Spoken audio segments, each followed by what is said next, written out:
बहुत समय पहले एक राजा था जो खुद के बारे में सोचता था कि वो बहुत ही नेक, सोच, दयालु स्वभाव और दरियादिली है। उसे लगता है कि वो स्थितियों को सही से समझने, हर बात पर न्याय करने और हर विषय में उचित विचार रखने वाला व्यक्ति है। राजा की 3 बेटियां थी। एक दिन उसने अपनी बेटियों को बुलाकर कहा, मेरे पास जो भी है वो सब तुम्हारा है। तुम तीनों को मुझसे ही जीवन मिला है।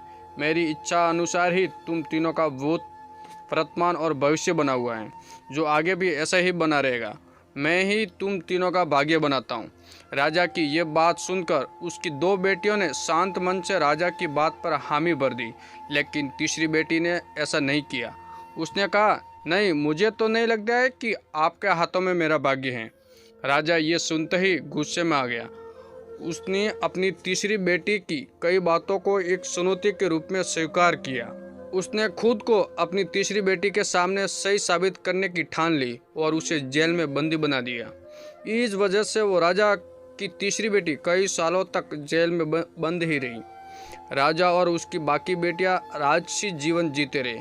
राजा मन ही मन सोचता कि ये मेरा ही हुक्म है जो मेरी जिद्दी बेटी जेल में कैद है। लोगों को भी यही लग रहा था, राजा का सही ही हुक्म है जो अपनी बेटी को ऐसा भाग्य मिला।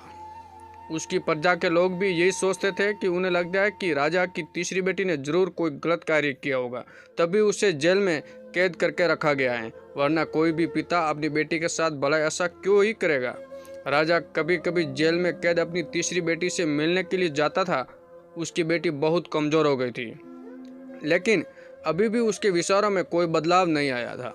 मगर राजा अपनी कमज़ोर होती बेटी की हालत और नहीं देख पा रहा था। एक दिन उसने अपनी तीसरी बेटी से कहा, इस तरह से तुम्हारा जीत करना मुझे बहुत गुस्सा दिलाता है। अगर तुम इसी तरह मेरी आंखों के सामने रही तो गुस्से में न जाने क्या कर बैठूंगा मैं। तुम्हें मौत की सज़ा भी दे सकता हूँ, लेकिन मैं एक अच्छे दिल का हूँ, इसलिए मैंने सोचा है कि तुम अब मेरे राज्य के पास के ही एक जंगल वाली ज़मीन पर जानवरों के साथ रहोगी। राजा ने आगे कहा, उस जंगल में सिर्फ उन्हीं लोगों को रखा जाता है जो मेरे आदेश का पालन नहीं करते। तुमने भी अपनी जीत की वजह से मेरी बात नहीं मानी, इसलिए तुम भी अब वहां मौजूद लोगों के साथ अपना पूरा जीवन काटोगी। इसके बाद तीसरी बेटी को उस जंगल की जमीन पर रहने के लिए भेज दिया गया।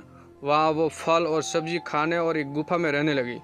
उसके पास पीने के लिए झरने का पानी और ठंड से बचने के लिए सिर्फ सूरज की धूप का ही सहारा था। वहाँ की खुली हवा में रहते हुए और फल फूल खाते खाते वो जल्दी पूरी तरह से स्वस्थ हो गई। उसने वहाँ पर खेती करना भी शुरू कर दिया। गुफा को उसने घर की तरह सजा लिया था और खुशी खुशी वही रहती थी। एक दिन वहाँ पर एक भटकता हुआ राहगीर आ पहुँचा। उसे देखते ही देखते राजा की तीसरी बेटी से प्रेम हो गया और दोनों खुशी खुशी वही रहने लगे। उस जंगल में उन दोनों के अलावा और भी कई लोग रहते थे, जिनकी मदद से उन्होंने उस जंगल को एक शहर के रूप में बदल दिया गया। कुछ ही सालों में राजा की तीसरी बेटी और वो राहगीर उस शहर के राजा रानी बन गए। अब उनके शहर की चर्चा दूर दूर तक होने लगी। जैसे ही उसकी जानकारी राजा को मिली, वो जंगल में सब कुछ देखने के लिए पहुंच गया। जब उसने वहां राजगद्दी पर अपनी बेटी को बैठे देखा और साथ में खूबसूरत युवक को, तो उसके होश उड़ गए। राजा की बेटी ने अपने महल में अपने पिता का पूरे सम्मान के साथ स्वागत किया।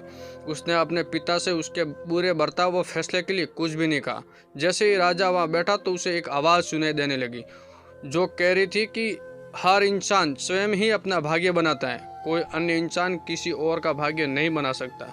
इसके बाद राजा को स्वयं ही अपनी गलती का पछतावा होने लगा और उसने अपनी बेटियों को अपने भाग्य से आज़ाद कर दिया। उसने अपनी तीनों बेटियों से कहा, भले ही तुम तीनों का भाग्य मेरे हाथों में है, लेकिन हर व्यक्ति खुद ही परिस्थितियों के अनुसार अपना भाग्य अच्छा व बुरा बना सकता है। कहानी से सीख, कोई भी व्यक्ति किसी का भाग्य बना या बिगाड़ नहीं सकता। हमारा भाग्य स्वयं हमारे हाथों में ही होता है, जिसे हम अपनी सूझबूझ से बुरी परिस्थितियों में भी अच्छा बना सकते हैं।